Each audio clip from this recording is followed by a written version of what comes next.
What's going on, growers? It's James Prigioni coming to you live from Jersey. It is beautiful out here. I'm out in the garden. I wanted to bring you all along and show you how I use ashes and eggshells in my garden. Let's go.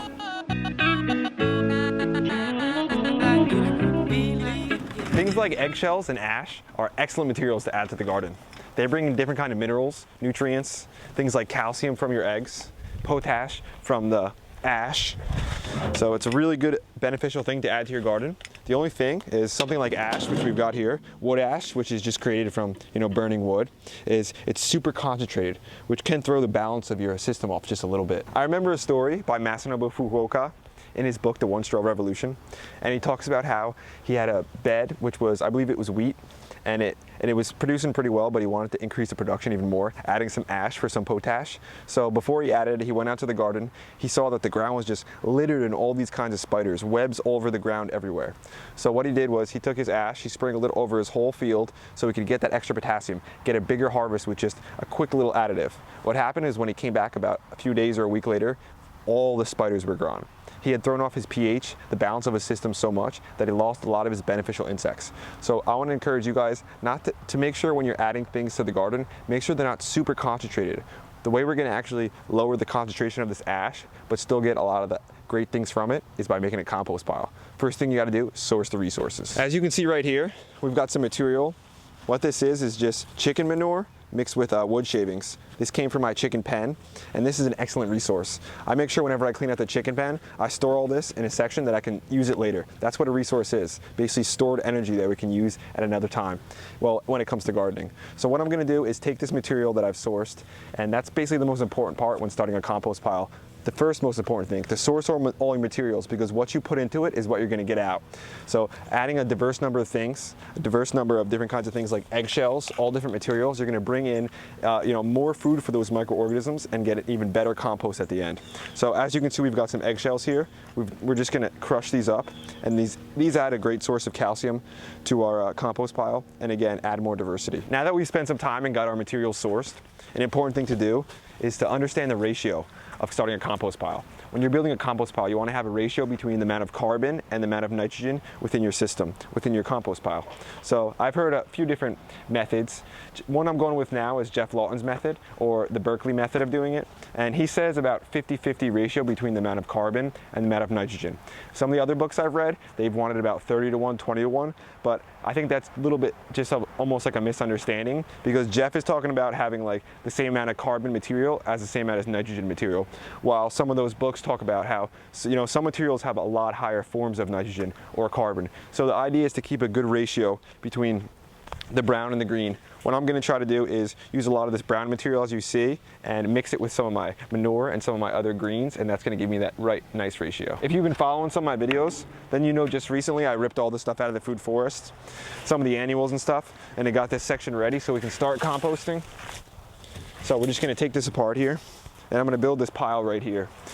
The form of composting I'm going to be doing for this is hot composting. So there's either cold composting or hot composting. Hot composting is a lot faster. There's advantages and disadvantages to both of them. So one of the advantages to using a hot compost is it's a lot quicker. That's a great thing. Another thing about it is it's going to actually kill a lot of your seeds, so they're not going to sprout because the temperature is going to get so warm. One of the negative things is because that temperature gets so hot, it's not actually a compost that's high in fungal dominated, but that's not what we're going for here. We want a compost here that's high in bacteria, because that's what's good for a lot of your annuals and stuff. They love a bacteria-driven soil. So with what I've got here, I'm going to take some of this, layer it on the ground, and then start adding some of my green material into it. That's the idea. We want to be doing a lot of layering of the brown, green, brown, green. There's a few things you want to remember when starting a compost pile. The first one is air. So the kind of composition or decomposition we want for this is aerobic, which means with air. If you've got anaerobic and you don't have enough air in here, you're just gonna get slimy, it's gonna smell bad, and it's not gonna get the proper breakdown that you actually want. So in order to have a good amount of air, it's good to start the base of your compost pile with a nice coarse material. So we're starting this with some of these old green beans and tomatoes that are broken down. Not completely brown yet, a little still green, so they have a little nitrogen in there. And the next thing we want to make sure we're doing is constantly watering as we're putting these layers on. This is like we're creating a living system with living organisms. They need a good amount of water in order to really thrive and produce. We're going to make sure we really water down this section nice. Get it good and saturated. And each layer we want to make sure we water. Another thing to note is the size of the compost pile. So in order to get that composition actually happen, you're going to need your pile to be about 3 feet by 3 feet by 3 feet minimum. You could do a little bigger, but if you get too big, then you're going to be like compressing things too much and losing some of the oxygen and getting back to the anaerobic, which you don't want. So now that I've got some of this brown green material mixed, because it is, some of it's still brown, some of it is still green, I'm going to add some manure. With this manure, I have already the brown material mixed in it, so we've got a decent ratio already. One thing I'll mention about manure is I don't add any manure unless you know where it comes from your own animals, or a safe source, because so many of the manures these days are full with antibiotics and terrible different kinds of additives and things, so we don't want to be adding any of that to our compost pile. So this is my own homemade manure for my chickens. I know it's safe, I know it's good. And again, this isn't pure manure, so we've got the brown mixed in there. Let's make sure we layer it and then water it in. I want to make sure I'm getting this nice and saturated. You'll notice there's some wood chips in here, wood shavings. You don't want to add too much wood, because if you're adding too much wood or too much ash, you could throw off the balance and the pH of it. And if you don't have the right pH in here, it's actually going to be not a great environment for your microorganisms. That's what's going to be breaking everything down. So let me add some ash in here, but make sure we don't add too much.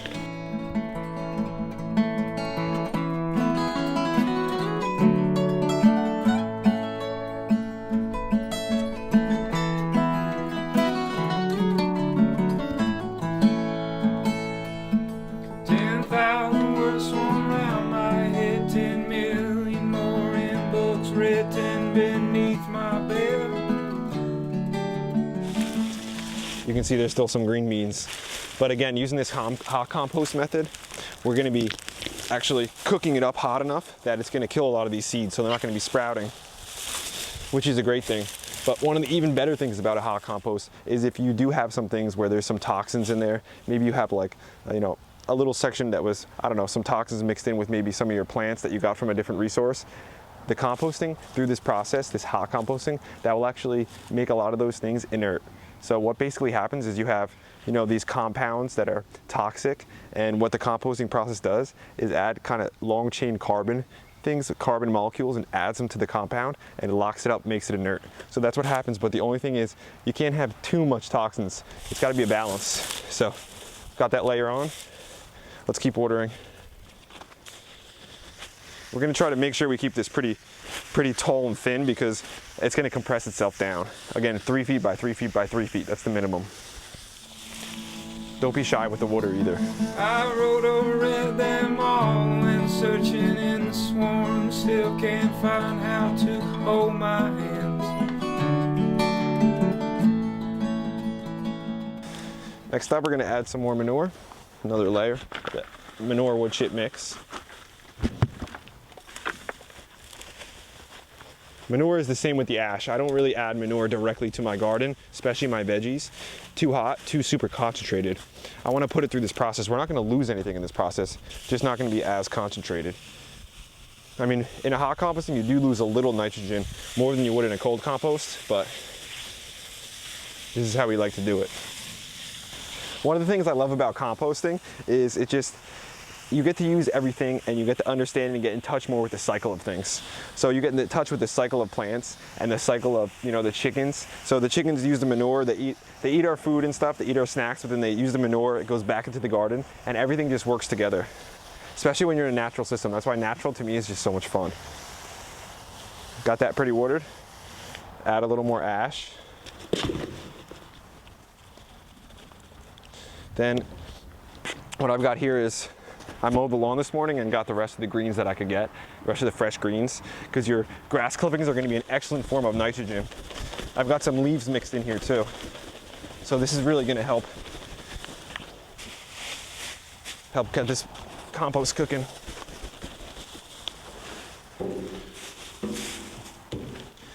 One thing to note is when you're adding leaves, you want to make sure they're relatively small, because they can mat it out if not. If you've got big oak trees with huge oak leaves, you don't want to just dump all oak leaves into your compost pile. That could slow the process down, mat out some of the water. If you've got some homemade soil, that's pretty decent too, or homemade compost, that's good to add in there to kind of get it jump started, get it boosted. So I'm going to add just some of this. So what we got. And then just keep layering. That's one of the things when you're building a compost pile, especially a hot one. You have to have enough material that you can get that height to actually start decomposing, and that compression, that weight. And it's also going to happen at once. So this isn't the kind of compost pile that every day you come out and bring food scraps to. That's more of a cold compost. That's more of like a worm kind of factory, as I call it. Looking pretty good, a little wide, but still should be all right. Add some more leaves and grass.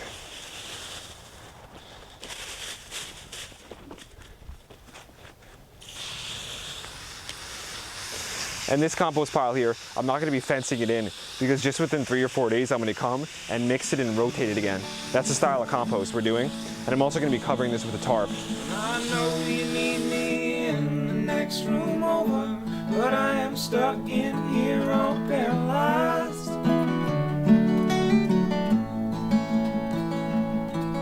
For months I got myself in rush, too much time spinning mirrors framed in yellow walls.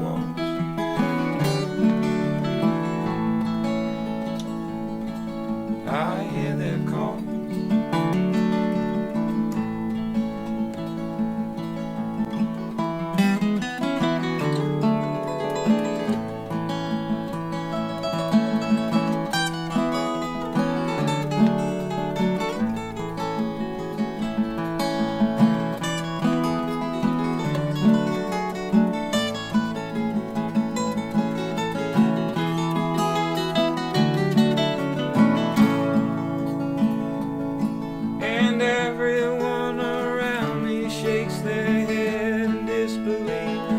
Says I'm too caught up.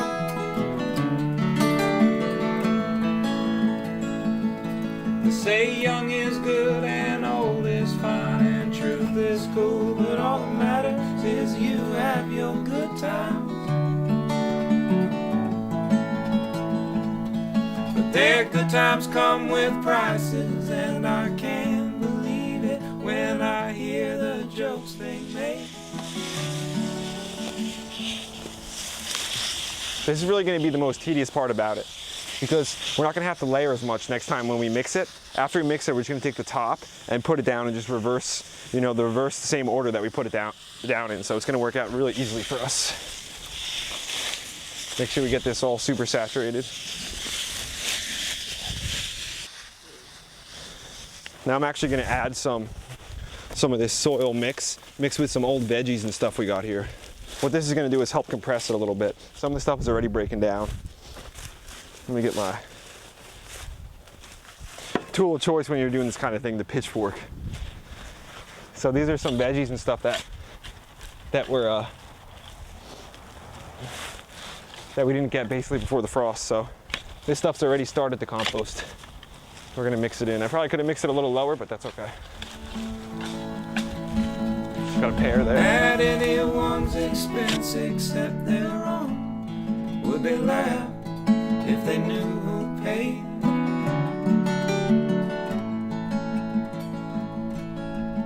Ain't it like most people? As you can see, we already got some of the worms working for us in there. Love to talk on things we don't know about.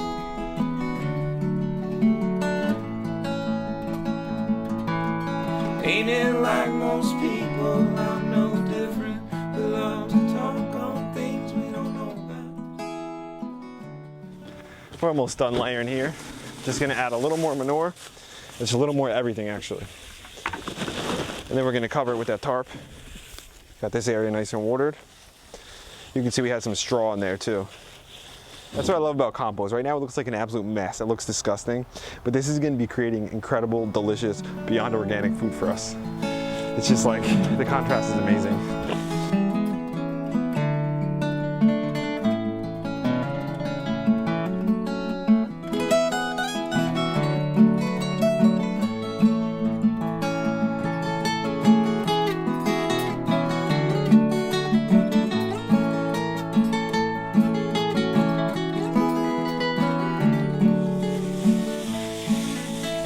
As you can see here, we're getting that height and we got that width already.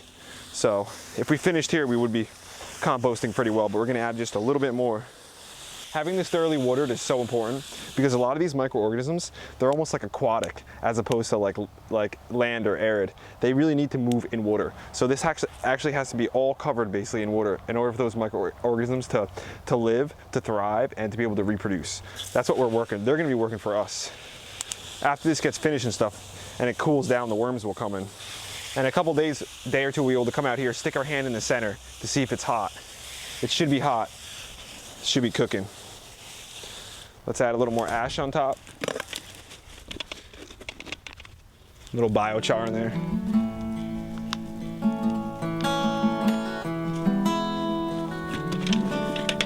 Pour that in. And after we are through 10 years of making this to be the most glorious debut,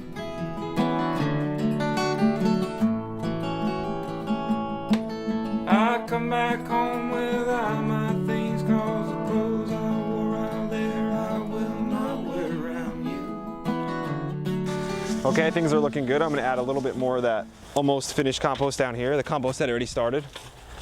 And another thing I wanted to mention is you don't want to add any cooked food into your compost pile. No oils, no fats, no kind of like meats or anything. I don't suggest doing that. You're going to want to keep it organic matter, your greens, your browns, the fresh stuff. That's what's always worked best in my opinion. And if you use some of those meats and some of the oils and stuff, you're going to be getting raccoons and stuff coming into your pile. All right, I'm just going to add this last layer on here. Maybe sprinkle a little more ash for fun. Water this baby down. You can see the shape of it. It's already a little bit compressed because the water helped to compress it, but it's still got that height. So it's gonna be cooking up real nicely. And again, this is hot composting, not cold composting. And this is the Berkeley method. It should only take about 18 days or so. And what we're able to do is use this stuff into the greenhouse, growing our food immediately, which we love doing. And I'll be building more compost piles as the year goes on, as long as we can get and source enough material. To get a lot of these leaves, and if I needed extra leaves, I actually have a bunch of them. Looking pretty good. If I want to add any more carbon, like I said, I can add leaves and stuff, but I like the way it's looking. If it's got too much nitrogen in it, we'll notice it's getting super, super slimy. So we'll keep an eye on it. We'll come out in a couple days. Should be all cooking up. And they'll be quick to point out our shortcomings, how the experts all have had their doubts. Just actually throwing a little more of this stuff on here. I don't want to waste it. Anything I miss, I'll just add it next time. Ain't it like most people, I'm no different. Make sure she's watered because we're gonna have this covered, so if it rains, it's not just gonna be able to get in the air. Ain't it like most people, I'm no different. We love to talk on things we don't know about.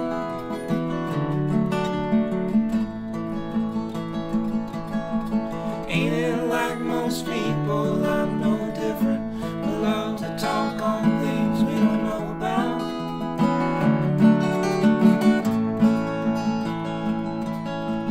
Ain't it like most people, I'm no different. We love to talk on things we don't know about. Looks good. I'm just gonna grab some bricks, put it around the base to help keep it down. And there it is, compost pile all finished. Using those ashes, using those eggshells in a beneficial way for us in the whole garden. That's it, got it all finished. So I encourage you guys, if you have the opportunity, if you have the sources, get your own compost pile started. It's one of my favorite investments to make at this time of the year to get us bigger harvests, better harvest, healthier growing stuff. It pays off dividends in my opinion. If you guys liked the video, hit the like button, hit the subscribe button, share with your friends. Don't forget to check us out on Steam It. Show some love in the comments like you always do for my boy Tuck.